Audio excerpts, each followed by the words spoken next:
उरण तालुक्यातील चिरनेरसाही रस्त्याच्या कडेला 2 दिवसांपूर्वी सापडलेल्या 27 वर्षीय अज्ञात महिलेच्या निर्गुण खून प्रकरणी उरण पोलिसांनी संशयित आरोपीला 24 तासातच शोध घेऊन बेड्या ठोकल्या आहेत. नराधम आरोपीने कबुली दिली असून न्यायालयाने त्याला 29 एप्रिल पर्यंत पोलीस कोठडी सुनावली आहे. चिरनेरसाही रस्त्याच्या कडेला गुरुवार दिनांक 25 एप्रिलला कुजलेल्या अवस्थेत एका अज्ञात महिलेचा छिन्न विछिन्न अवस्थेत मृतदेह सापडल्याने खळबळ उडाली होती. उरण पोलिसांना अज्ञात महिलेची ओळख पटवणे जिगरीचे काम होते. परिसरातील सर्वच पोलीस ठाण्यात हरवलेल्या महिलेचा शोध घेत असताना पोलिसांना मानखुर्द पोलीस ठाण्यात पूनम क्षीरसागर वय वर्ष 27 ही अविवाहित महिला बेपत्ता झाल्याची तक्रार आईने दाखल केल्याने निदर्शनास आले. हाच धागा पकडून उरण पोलीस ठाण्याचे वरिष्ठ पोलीस निरीक्षक सतीश निकम, पोलीस निरीक्षक शिवाजी हुलगे, गुन्हे अन्वेषण शाखेच्या पथकाने मृत महिलेच्या आई आणि नातेवाईकांशी संपर्क साधला. पोलिसांनी मृत महिलेचा मृतदेह दाखवताच आईने मुलीला ओळखले. पोलीस तपासानुसार पूनम ही तिच्या आईसोबतच मानखुर्द येथील साठेनगर परिसरात राहत होती. परिसरातील एका इमारतीत ती घरकाम करत होती. तिचे नागपाडा मुंबई येथे राहत असणाऱ्या टॅक्सी चालक निजामुद्दीन शेख वय वर्ष 28 याच्याशी प्रेम संबंध होते. प्रेम संबंधामुळे निजामुद्दीन नेहमीच पूनमला टॅक्सीतून आणत सोडत असायचा. मात्र दोघांमध्ये काही कारणावरून वाद निर्माण झाल्याने निजामुद्दीनची चिडचिड व्हायची. त्यामुळे त्याने पूनमचा काट्या काढायचा बेत आखला. त्या नराधमाने फिरायला जायचे कारण सांगून 25 एप्रिल रोजी जे हॉस्पिटल जवळ तिला टॅक्सीत बसवले. तिला टॅक्सीतून कल्याण खडवली येथे आणून टॅक्सीतच गळा दाबून पूनमचा खून केला. पूनमचा मृतदेह टॅक्सीतून चिरनेरसाही रस्त्याच्या कडेला निर्जन ठिकाणी फेकून दिला. उरण पोलिसांनी 24 तासाच्या आतच खुनाचा तपास घेऊन आरोपीच्या मुसक्या आवळल्या. पोलिसांनी आपल्या खाक्या दाखवताच आरोपीने खुनाची कबुली दिली. न्यायालयाने देखील आरोपीस 4 दिवसाची पोलीस कोठडी सुनावली असल्याची माहिती उरण पोलिसांनी दिली आहे.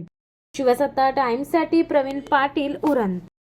दे धडक बेधडक वृत्त देणाऱ्या आपल्या शिवसत्ता टाइम्स न्यूज चॅनलला लाल बटन दाबून सबस्क्राईब करा आणि बेल आयकॉनला क्लिक करायला विसरू नका.